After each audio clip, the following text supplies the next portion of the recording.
Hi, do you work here? Sure do. Yeah, I was looking at your rifle chassis. I didn't see any prices. Can you tell me about what that runs? About $1,500. I got another question for you. Have you been drug tested? Because I think you're high as fuck. Old man Taylor, coming to you from the woodworking bench, gunsmith bench today. All right, what are we doing? We're doing something a little different. So I've got a Savage Model 12 in 223 with a nice heavy barrel. It's got the original Savage stock that came with the rifle. Been shooting this at about 100 yards. This rifle deserves better than that. It's really designed for much longer range, varmint hunting, 600, 800,000. Just haven't been using it for that. Got a hunting type scope on it in the stock. You can see I've got a cheek riser that I've slapped on here to get my eye relief right. I find the length of poles a little bit too long in some situations, but I would like it to be that long in others. And it's an internal magazine, and the hand loads that I'm making for it are just too long, so I've got to hand feed each shot. Love the rifle, but it does have some downsides. What I was debating was, should I put it in the chassis? And that's probably the common sense thing to do. In my mind, the Savage is an economy rifle, and it's designed to give you a very high level of performance for the dollar. I don't want to blow that idea and that concept by putting a chassis on this thing that's worth more than the action in the barrel. What I've decided to do instead is modify this rifle and try to make it a distance rifle using the same action and barrel and the same stock. How am I going to do that? One of the things I want to do is cut out my cheek well and make it adjustable. But I think I can do that very inexpensively and get a result that I'm happy with. Second thing is I'm going to try to make an adjustable length of pole the same way, using the same concept I'm going to use on the cheek so that I can bring that in and out to accommodate my different shooting positions that I might be trying. And then the third thing is, can I relieve the bottom of this stock and change the bottom metal and be able to take a magazine that's long enough to fit my hand loads? Those are the three major changes. And of course, I'll have to upgrade the scope as we go in order to be able to dial in distance. And if all of that is successful, probably going to start making some videos with 223 at some distance. Just see some of these tests that we've got. There's a lot of questions about 5.56. Probably use this rifle to delve into some of those differences and what matters. That's what we're going to be doing. Let's see how it turns out. I'm going to go through this step by step, taking you through what I'm doing, what is the concept, what am I trying to achieve here, and does it work? Let's see what happens. What I've done at this point, I've taped the stock to a piece of flat wood to hold this so it'll be nice and perpendicular to the forend when we're done. What I don't want is when I'm cutting this kerf here, I don't want it to roll or rock and create off plumb cut on the cheek well.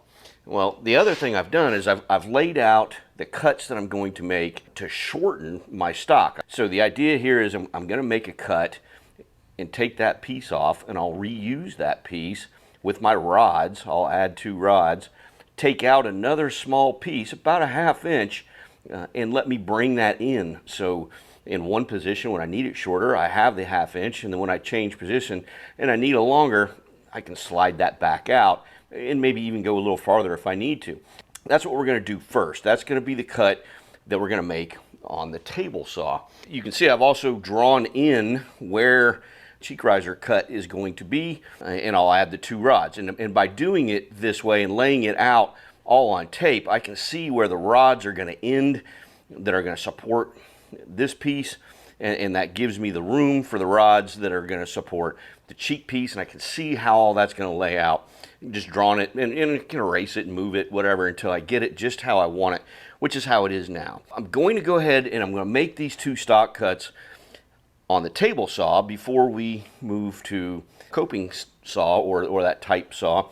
Bandsaw would work. Jigsaw possibly, but probably mounted so that it would stay flush. Lots of different ways to do this. I could do this with a bandsaw if I wanted, but I do have a sled and I've got a table saw that this will work on very nicely. A couple points. The tape, not only does that give me the opportunity to lay this out, but I'm also going to get some chippage from my blades. Well, my table saw is going to chip the bottom. By having it on the plywood, it's going to chip the bottom of the plywood instead of my stock, other than where I have gaps. So I may still get some chippage there. That's what the tape is for, is to chip out the tape instead. So hopefully I'll get very minimal chippage. The other thing I've done to mitigate the chippage is I've got an 80 tooth blade on this table saw. I normally don't run that on the table saw. That's normally a chop saw finish blade, but it'll work on the table saw just fine. Cuts just a little bit slower. Don't burn your wood if you're doing this. That leaves almost no chippage on anything ever. So adding a little bit of tape and then in our extra plywood should be just fine. A couple different ways I can do this. I've got a sled, so I'm going to use it. You wouldn't have to do that, you know, if you've got the tool that slides in the dado with the 90, using the plywood to hold it 90 degrees and then taping this down so that's parallel will work just fine as well. All right, let's get to cutting.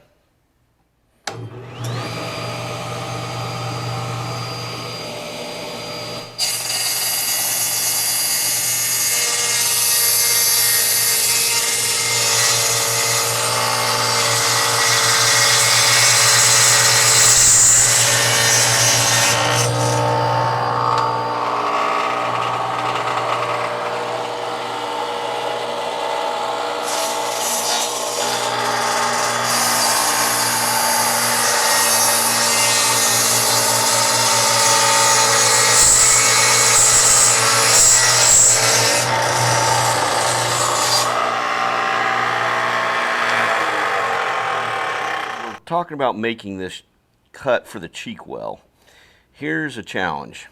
I can either do that with my bandsaw or scroll saw or jigsaw or whatever I'm going to use, coping saw, but I've got a very long straight cut that I'm going to need to make, and those tools are really good at curves and they're not really great at being straight. Or I could use my wood against my fence and start that cut with my table saw and bring it as far as I can go. Now, when I say as far as I can go, well, when my curve ends here, I can't bring that blade all the way to that curve because my blade is thicker on the bottom than the top. And if I push my stock against the blade there and then make contact, I can see I've got about that much from that curve is where I have to stop the top so that the bottom ends up at the beginning of my curve. And I don't undercut that. The other issue I'll have is that this blade is thicker, wider than whatever I'm going to use to make this curve. So when I'm finished, I'm going to have to sand one of these two pieces about half the curve of that blade or more in order to get it nice and flat so that we can't see where we changed saws in that. So it could be some rasping and sanding required to even that cut all the way out. Is that worth making a very straight cut to here on the top and all the way to here on the bottom? That's it's a debate that you can have. I'm going to opt for that method because I do have an electric bench sander that I think can actually fix this pretty cleanly and bring the curves together. If you're doing this by hand, I would recommend you not do it this way and maybe use a rasp instead to clean this up once you finish the cut with one blade with the same thickness all the way through. So that's what we're going to do next.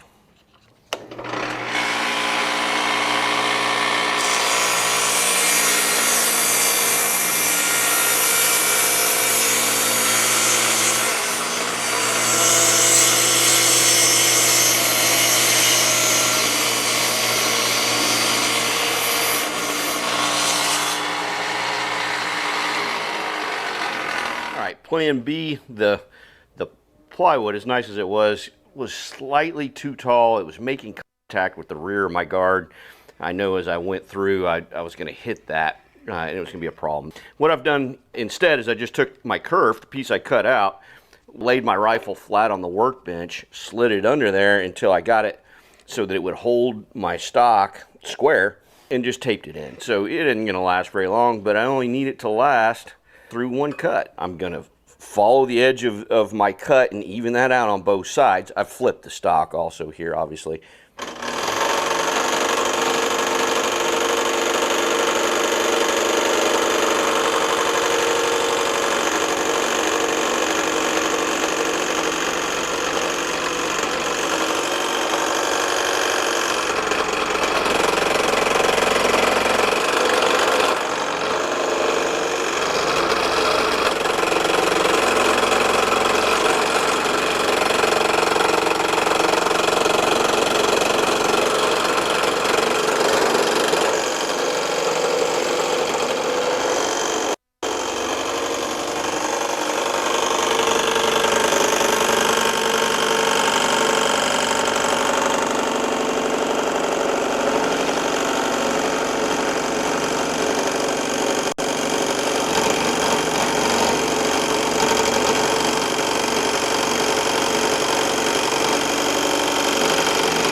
right, and there's where our table saw ended.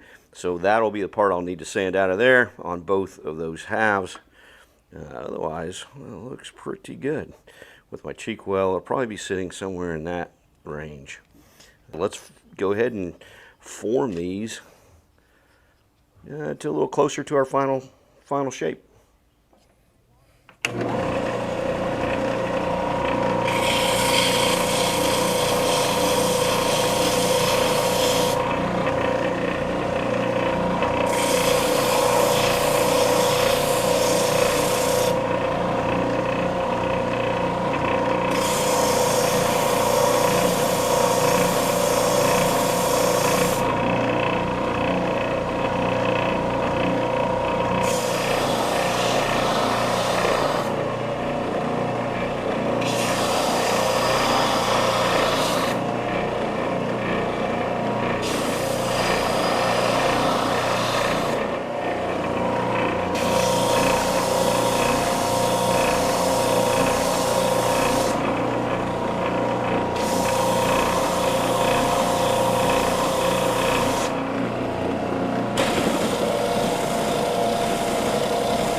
Bottom metal consists of two parts. We have the one where the holes are just going to line up like that. And what we want to do is get that lined up perfectly, and we're going to mark that so we can start our relief. But the second part that we shouldn't forget about is the trigger guard, which is going to fit underneath it. Now, the factory setup is really close. But if we look at this hole, it actually needs to come back just a little bit to line this hole up with our action screw. We cannot move the action screw. So we're going to have to relieve this just a little bit more. And the way this was done was with a router in the factory with a really long bit, so it didn't make contact here. I don't have that tool. So what I'm going to do instead, it's just slightly smaller than my Dremel sanding wheel, the smallest sanding wheel I have for the Dremel. So I'm just going to open this up just a little bit and push this cutout back a little more than I need to, so that I've got the room that I need to fit this.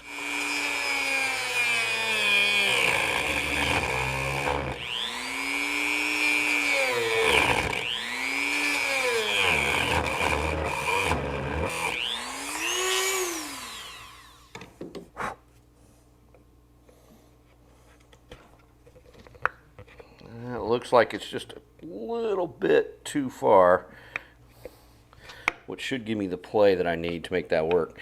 And we can also see it doesn't quite fit. So I've got to sand this out just a little bit. Well, this tool is a little oversized, so let's run it through.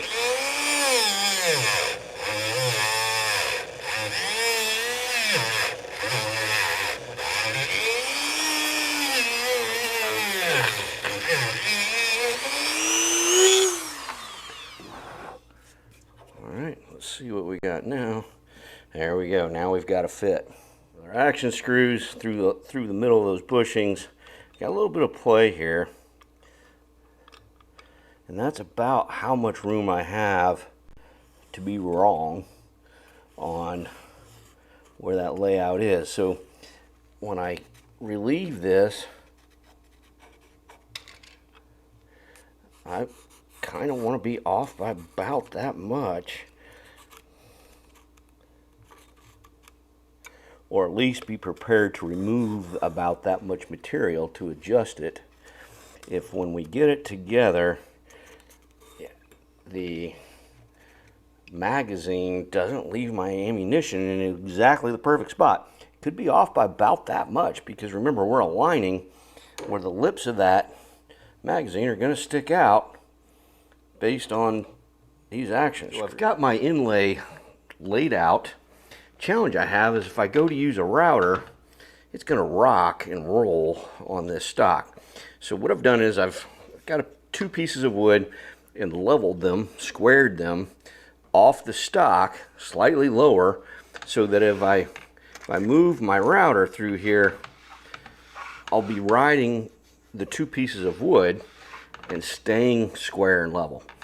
The first pass that I'm going to take here is going to be a tiny pass. My stock is rounded.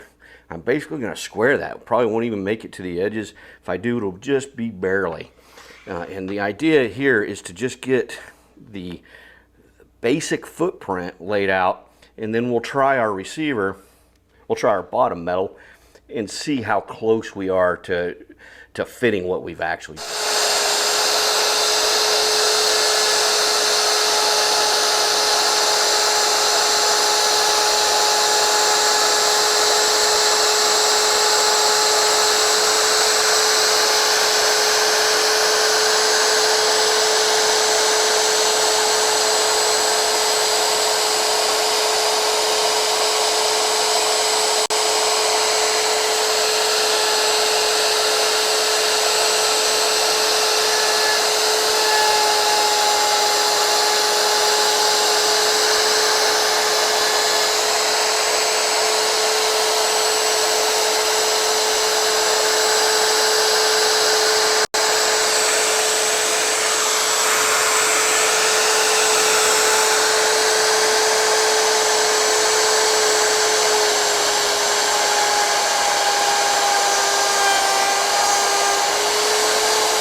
Still a little big for the magazine. It will need a slightly larger cut than the original internal magazine relief, unfortunately, so we'll have to open that up. Alright, when we look at that, yeah, I cut it just short on purpose, and it is all the way around, just barely. So we need to go ahead and bump those edges out just a bit. Okay, that's a little closer to my final dimension, at least on the edge. Not too deep, but I do have a corner on this thing. My router's not going to make.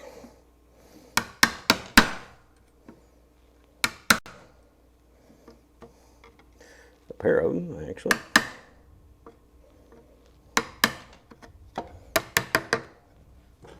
Bottom metal trigger guard installed. This is the correct position. We can see this actually set well below the edge here.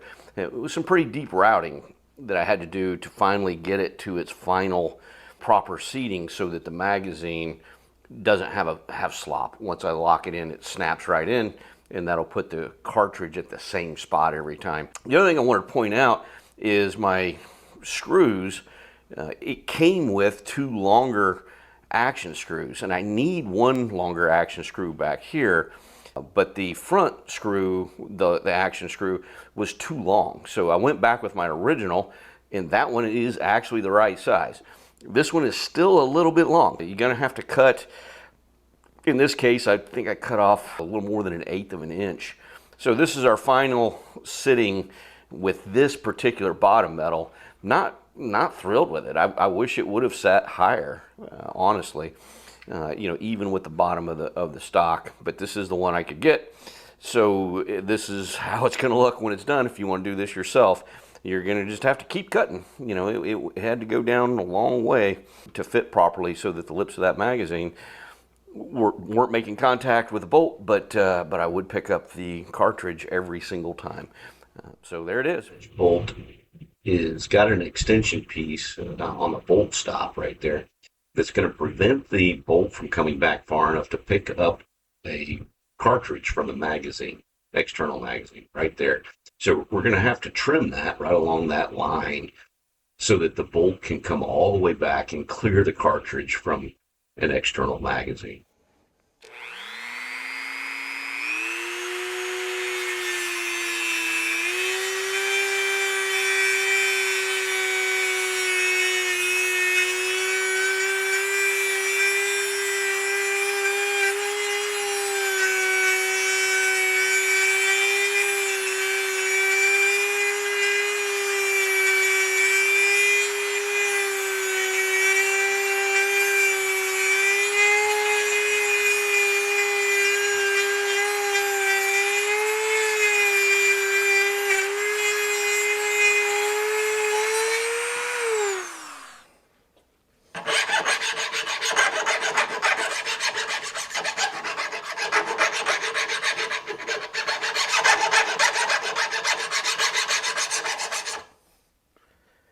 Okay, so this is what it'll look like with that trimmed, or this is what it'll look like if you have a magazine fed 223 already.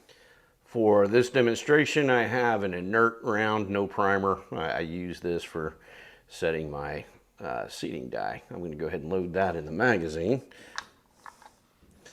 and we will see how she feeds.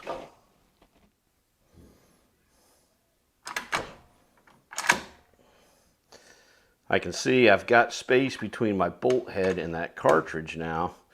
If I wouldn't have cut off that extension piece, the bolt stops right about there and it won't pick up the cartridge.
We're going to drill the holes to add our inserts so our thumb screws will work.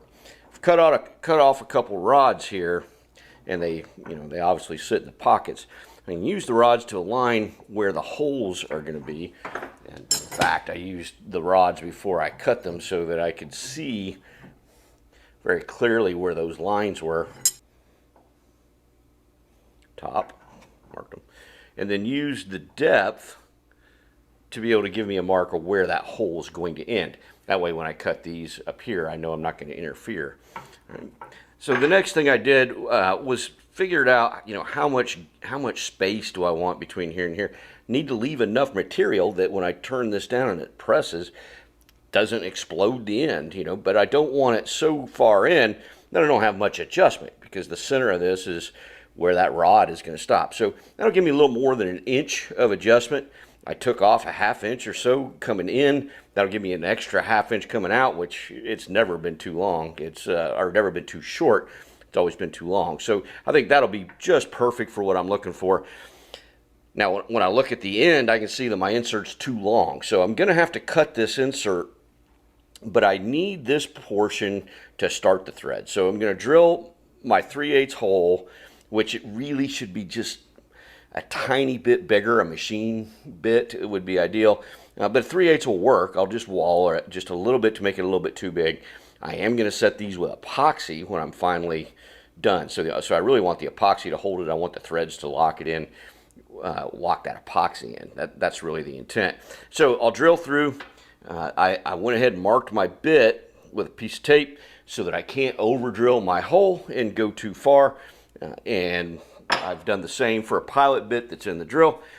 So that's what we're going to do. Now, the key here is you want to stay aligned with your hole. This should be a nice square plumb drill. A drill press would be ideal.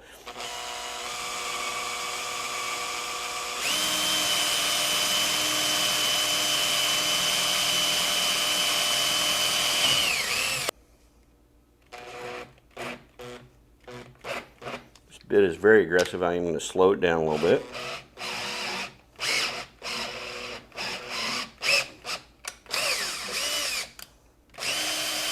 And I want to make that hole just a little bigger than, I want that hole to be just a little bigger than the 3/8 so that my threaded insert will thread and not be too tight.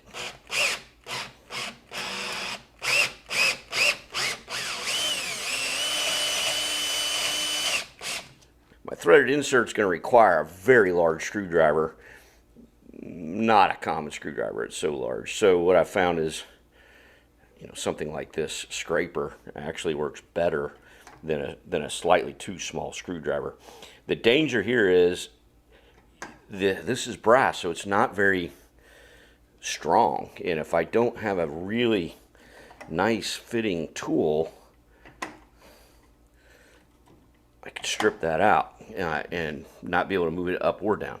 Okay, so that looks like it's going about right. Like I said, I am going to have to cut it off.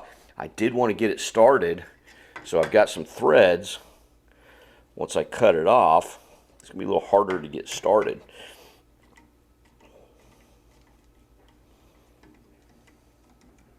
Now that both inserts are in, I've trimmed the very end off my stem, and that part's not really necessary, I guess, but I want these to fit when they tighten down and make contact to be very, very close to the stock.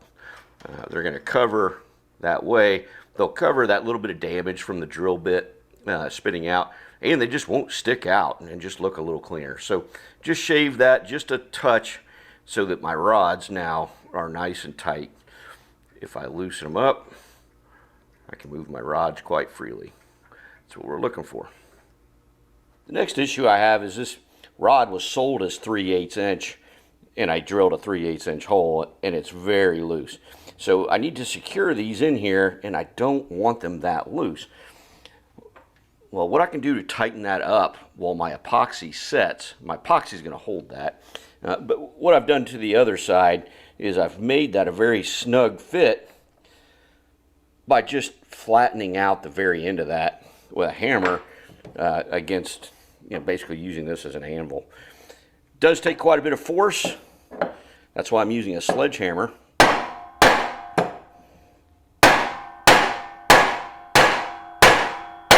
Be careful of your fingers here, obviously.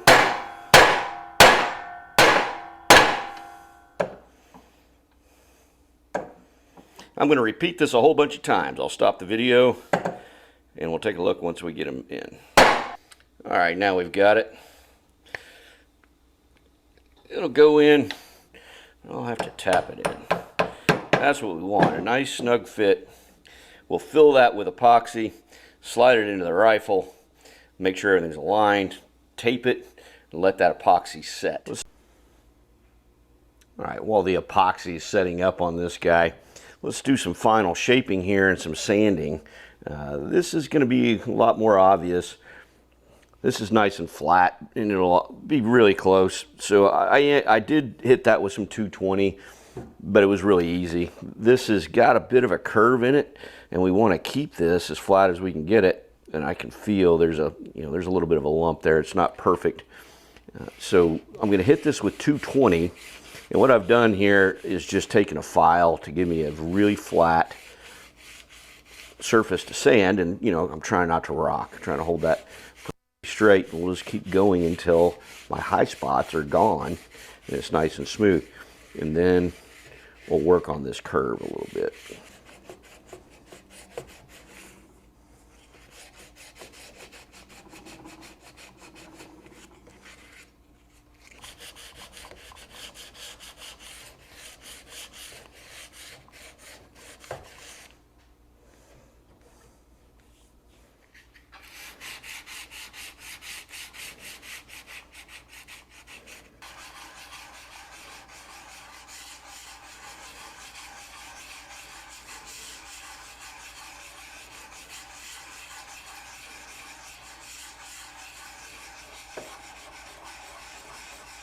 All right, I reapplied this tape. It had gotten kind of damaged.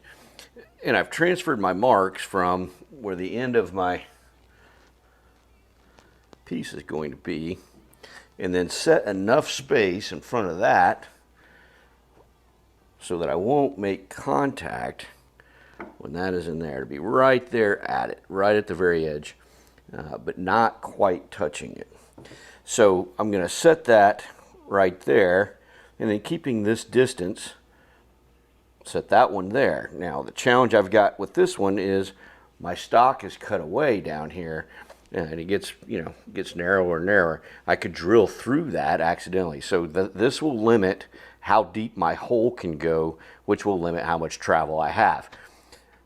When I look at my cheek piece, the way that it originally sat in there, I actually have a pretty significant gap from my saw blade and my sanding and everything else. It's not going to sit flush. If it sits flush, I'm not aligned at the front.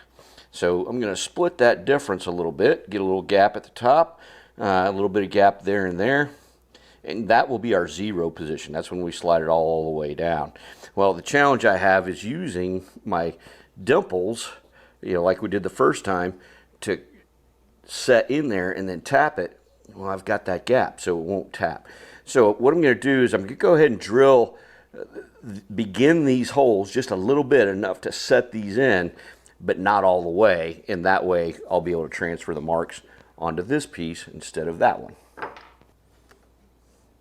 That one's a little deeper than I wanted. Hopefully it'll still transfer my mark. Okay, we'll leave just a little bit of a gap there. I'm going to be perfectly flat on the rear.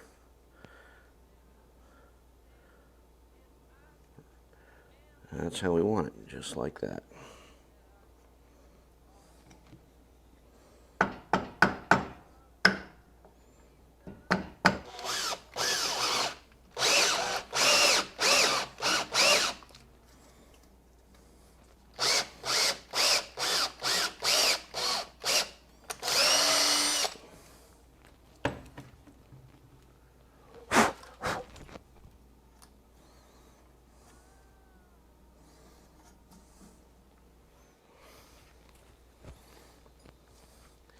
All right, so determining my height, it might be slightly narrower there, but it's pretty close.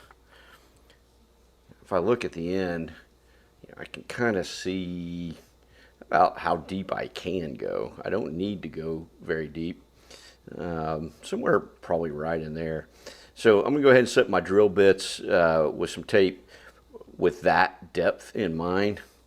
If we do that on this side, that'll be pretty similar. Give me that same margin. Obviously, we got to stay a little more centered here, as it does get it a little more narrow. Need to be perfectly straight. All right, for this one, I'm going to add a couple more steps to that big one, just to see if that helps the tear out a little bit. Not that it matters on my project, but it might for yours.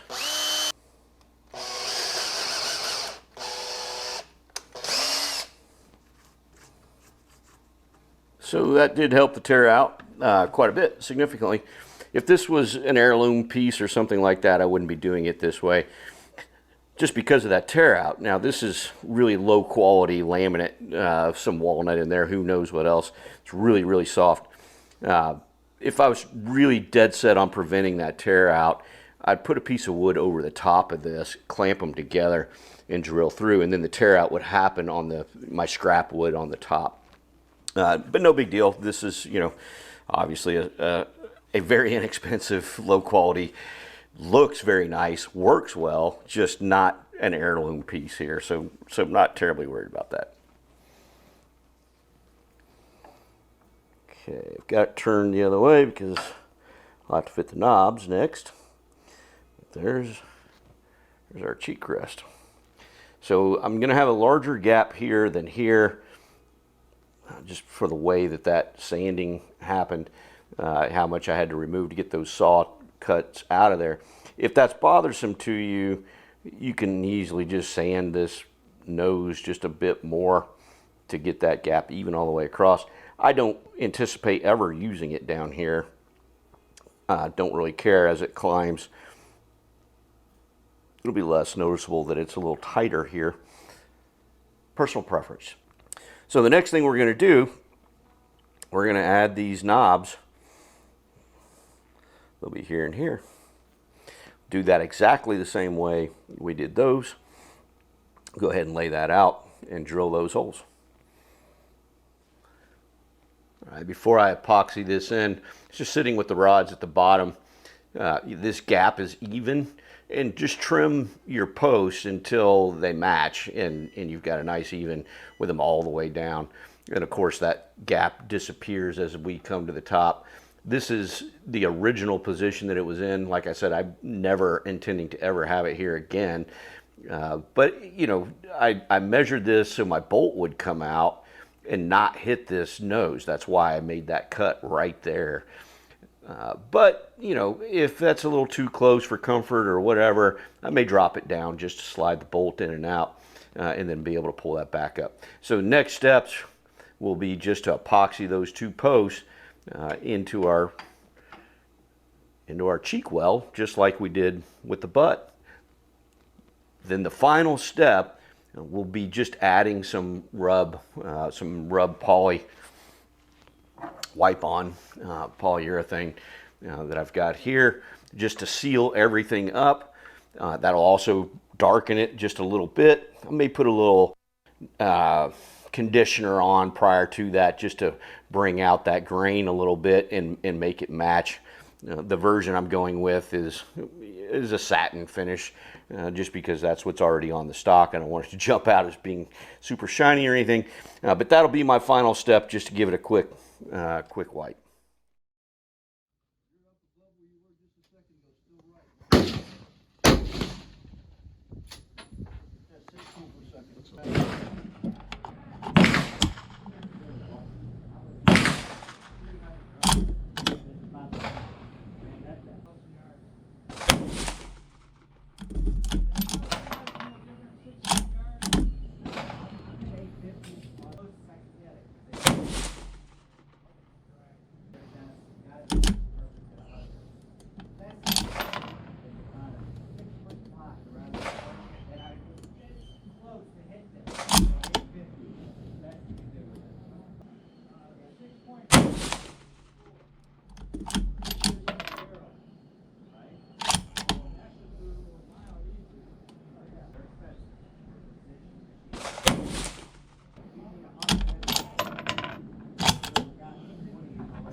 A little too fast.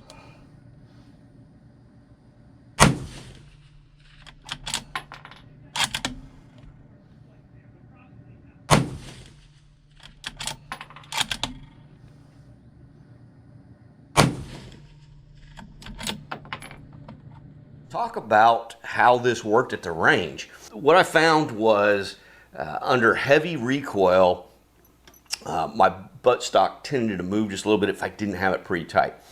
This is a 223 shooting 77 grain bullets.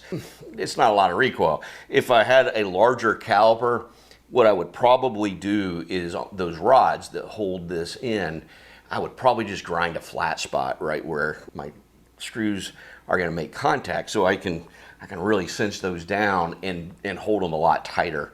For 223, this will be fine. I'll just got to remember to give them a pretty stout little turn.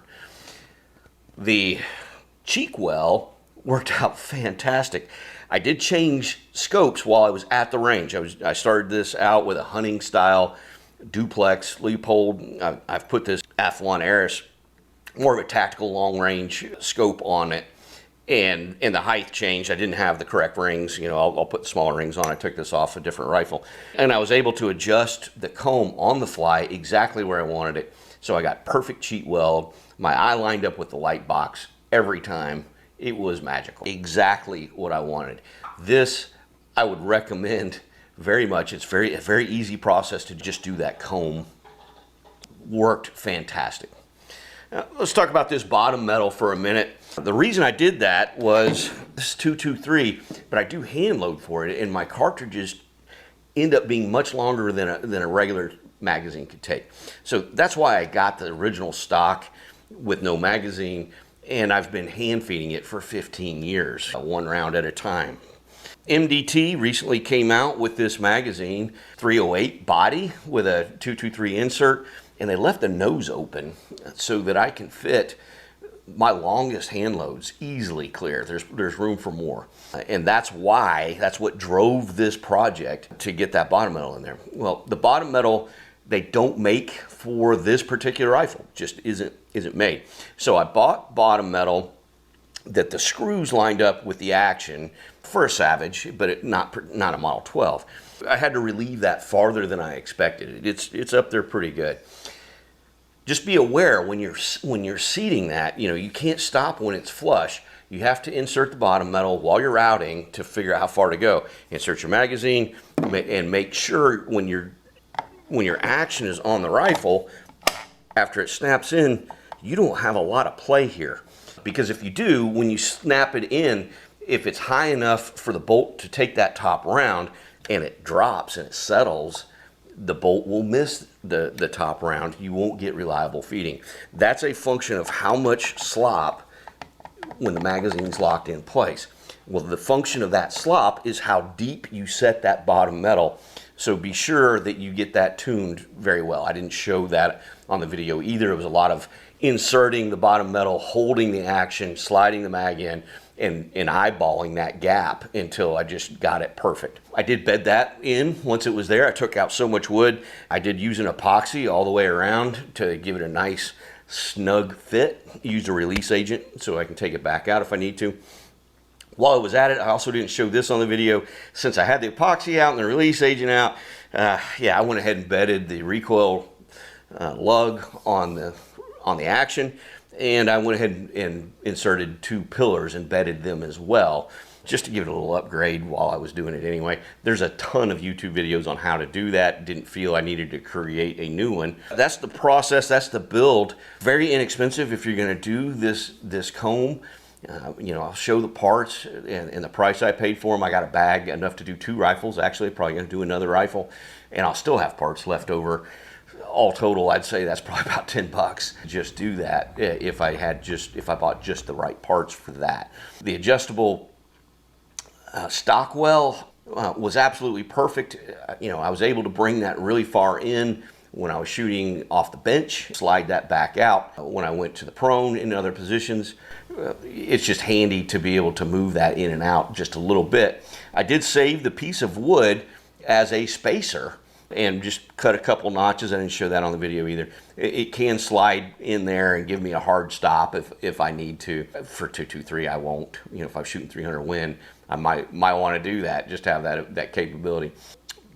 But overall, it did exactly what I wanted to do. Very happy with it. I appreciate you sticking through this video with me on this. Thank you very much. This is Old Man Taylor.